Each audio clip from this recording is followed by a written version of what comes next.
રાજકોટ ગ્રામ્ય એલસીબીની મોટી સફળતા. રાજકોટ અને જૂનાગઢ જેતપુર તાલુકા મોબાઈલ ટાવરમાંથી કોપર વાયર ચોરતી કુખ્યાત ગેંગના 6 ઝડપાયા.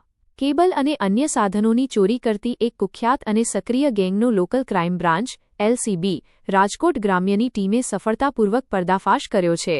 પોલીસે આ ગુનાહિત પ્રવૃત્તિમાં સંડોવાયેલા 5 પુરુષ અને 1 મહિલા સહિત કુલ 6 આરોપીઓને ઝડપી પાડવામાં મોટી સફળતા મેળવી છે. આ સાથે પોલીસે ટાવર ચોરીના 1 કે 2 નહીં પરંતુ કુલ 4 વણશોધાયેલા ગંભીર ગુનાઓનો ભેદ ઉકેલી નાખ્યો છે અને અન્ય અનેક ગુનાઓની કબૂલાત પણ મેળવી લીધી છે. જાણવા મળતી માહિતી મુજબ નાયબ પોલીસ મહાનિરીક્ષક શ્રી રાજકોટ રેન્જ અને પોલીસ અધિક્ષક શ્રી રાજકોટ ગ્રામ્યના માર્ગદર્શન હેઠળ જિલ્લામાં બનતા મિલકત સંબંધી અનડિટેક્ટ અને વણશોધાયેલા ગુનાઓનો ભેદ ત્વરિત ગતિએ ઉકેલી આરોપીઓને મુદ્દામાલ સાથે ઝડપી પાડવા માટે વિશેષ સૂચનાઓ આપવામાં આવી હતી. આ સૂચના અને આદેશોને ધ્યાનમાં રાખીને એલસીબી રાજકોટ ગ્રામ્યના પોલીસ ઇન્સ્પેક્ટર જેપી રાવના માર્ગદર્શન હેઠળ એલસીબી શાખાની અલગ અલગ ટીમો પેટ્રોલિંગમાં કાર્યરત હતી. તે જ દરમિયાન પોલીસ ટીમને મળેલી ચોક્કસ બાતમી અને ટેકનિકલ સર્વેલન્સના આધારે આ સમગ્ર સફળ પરિણામલક્ષી કામગીરી પાર પાડવામાં આવી છે.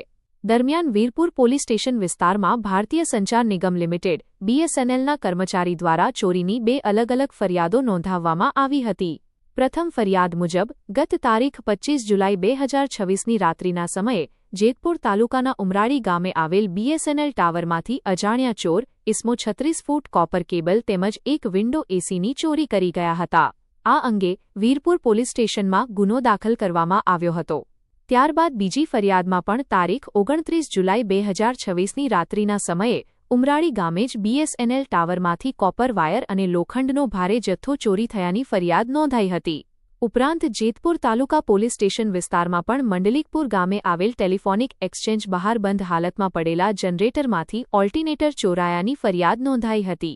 આ તમામ ગંભીર ગુનાઓને ગંભીરતાથી લઈને એલસીબીના હેડ કોન્સ્ટેબલ મનીષભાઈ વરુ, મનદીપસિંહ જાડેજા તથા કોન્સ્ટેબલ ભરતભાઈ ગમારાને ખાનગીરાહે મળેલી સચોટ હકીકત આધારે આ સમગ્ર ભેદ ઉકેલી આરોપીઓને ઝડપી પાડવામાં આવ્યા હતા. પકડાયેલા આરોપીઓની વિગત: 1. કિશોરભાઈ ઉર્ફે ભૂરો કરમશીભાઈ સોલંકી, 2.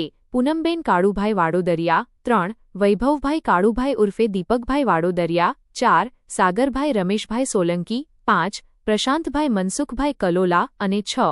ફારૂકભાઈ યુસુફભાઈ મોર રહે તમામ જૂનાગઢનો સમાવેશ થાય છે. આરોપીઓની સઘન પૂછપરછ દરમિયાન તેઓએ રાજકોટ ગ્રામ્ય, જૂનાગઢ અને જામનગર જિલ્લામાં અનેક સ્થળોએ બીએસએનએલ તેમજ જીઓના ટાવરમાંથી કોપર વાયર અને જનરેટરના ઓલ્ટિનેટર ચોરી કર્યાની કબૂલાત કરી હતી. જેમાં તારીખ 29 જુલાઈ 2026ની રાત્રે જેતપુર તાલુકાના ઉમરાળી ગામે બીએસએનએલ ટાવરમાંથી કોપર વાયર અને લોખંડની ચોરી ફારૂક યુસુફભાઈ મોર, પૂનમ કાળુભાઈ વાડોદરિયા, વૈભવ કાળુભાઈ વાડોદરિયા અને પ્રશાંત મનસુખભાઈ કલોલાએ મળીને કરી હતી.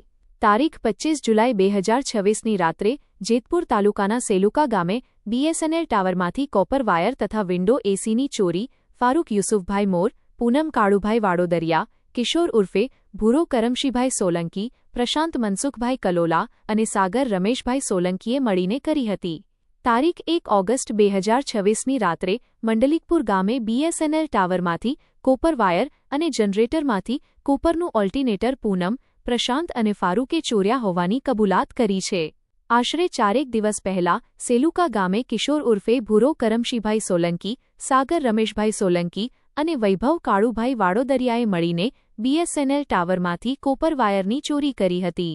આશરે 15 દિવસ પહેલા વંથલીના લુશાળ ગામે વૈભવ કાળુભાઈ વાડોદરિયા, ફારૂક યુસુફભાઈ મોર, પૂનમ કાળુભાઈ વાડોદરિયા અને પ્રશાંત મનસુખભાઈ કલોલાએ બીએસએનએલ ટાવરમાંથી કોપર વાયર ચોર્યો હતો. આશરે 8-9 દિવસ પહેલા કાગવડ ખાતે જીઓના ટાવરમાંથી ફારૂક, પ્રશાંત, પૂનમ અને વૈભવે કોપર વાયરની ચોરી કરી હતી. આશરે 5 દિવસ પહેલા જામજોધપુર પાસેના સીદસર ગામે બીએસએનએલ ટાવરમાં ફારૂક, પ્રશાંત, કિશોર, વૈભવ, પૂનમ અને સાગરે ચોરી કરવાનો પ્રયાસ કર્યો હતો. આશરે 9 દિવસ પહેલા કોટડા સાંગાણી ખાતે બીએસએનએલ ટાવરમાંથી કોપર વાયર અને જનરેટરમાંથી ઓલ્ટિનેટરની ચોરી ફારૂક, પ્રશાંત, વૈભવ, પૂનમ અને સાગરે કરી હતી. આશરે 1 મહિના પહેલા ધોરાજી ખાતે બીએસએનએલ ટાવરમાંથી કોપર વાયરની ચોરી પૂનમ, કિશોર, પ્રશાંત, સાગર અને વૈભવે મળીને કરી હોવાની કબૂલાત કરી છે. પોલીસ દ્વારા આરોપીઓ પાસેથી આશરે 13 કિલોગ્રામ કોપર વાયર, ચોરીમાં ઉપયોગમાં લીધેલા વિવિધ હથિયારો, 1 નંગ ઓલ્ટરનેટર બોડી, 4 નંગ મોબાઈલ ફોન તેમજ ગુનામાં વપરાયેલી અંદાજે 5 લાખ રૂપિયાની કિંમતની હ્યુન્ડાઈ વેન્યુ ફોરવ્હીલ કાર સહિત કુલ 5,33,450 રૂપિયાનો મોટો મુદ્દામાલ કબજે કરવામાં આવ્યો છે. પકડાયેલ આરોપીમાં કિશોરભાઈ ઉર્ફે ભૂરો કરમશીભાઈ સોલંકી વિરુદ્ધ અગાઉ જૂનાગઢ તાલુકા, ધોરાજી સિટી, અમદાવાદ શહેર સાયબર ક્રાઇમ પોલીસ સ્ટેશનમાં અને જૂનાગઢના માળિયા હાટીના પોલીસ સ્ટેશનમાં વિવિધ કલમો હેઠળ અલગ અલગ ગુના નોંધાઈ ચૂક્યા છે. તેમજ વૈભવભાઈ કાળુભાઈ ઉર્ફે દીપકભાઈ વાડોદરિયા વિરુદ્ધ જૂનાગઢના માળિયા હાટીના પોલીસ સ્ટેશનમાં એક ગુનો નોંધાઈ ચૂક્યો છે અને સાગરભાઈ રમેશભાઈ સોલંકી વિરુદ્ધ જૂનાગઢના માળિયા હાટીના અને જૂનાગઢ વંથલી પોલીસ સ્ટેશનમાં ગુના નોંધાઈ ચૂક્યા છે. પ્રશાંતભાઈ મનસુખભાઈ કલોલા વિરુદ્ધ જૂનાગઢના માળિયા હાટીના પોલીસ સ્ટેશનમાં એક ગુનો નોંધાઈ ચૂક્યો છે. HX24 ન્યૂઝ ગુજરાતી સાથે હેમંત શેખવા, જેતપુર. પાકિસ્તાનની અંદર એક ચોરી ડિટેક્ટ થઈ છે, કોપર વાયરની ચોરી. તો આ ચોર છે તે એમણે ક્યાં ક્યાં ચોરી કરી છે, ક્યાં ક્યાં વિસ્તારમાં, કેટલા જિલ્લામાં, અને આ ચોર કેટલા ચોર છે અને તેઓની હાલ પરિસ્થિતિ શું છે? વીરપુર પોલીસ સ્ટેશન હસ્તકના ઉમરાળી તેમજ સેલુકા ગામમાં BSNLના જે ટાવર હોય એમાંથી કોપર વાયર ચોરી ગયેલાની ફરિયાદ આવેલ હતી. જે અનુસંધાને રાજકોટ ગ્રામ્ય જિલ્લાની LCBની ટીમને સફળતા મળતા આમાં ટોટલ 6 આરોપીને હસ્તગત કરવામાં આવેલ છે. 6 આરોપી પૈકી એક લેડીઝ છે અને બાકીના જેન્ટ્સ છે. એમાં એક આરોપી છે એ જેતપુરનો છે, બાકીના તમામ આરોપીઓ જૂનાગઢના છે. આમાં સેલુકા ગામ અને ઉમરાળી ગામમાં જે કોપર વાયરની ચોરી થઈ છે તે તમામ મુદ્દામાં હસ્તગત કરવામાં આવેલ છે.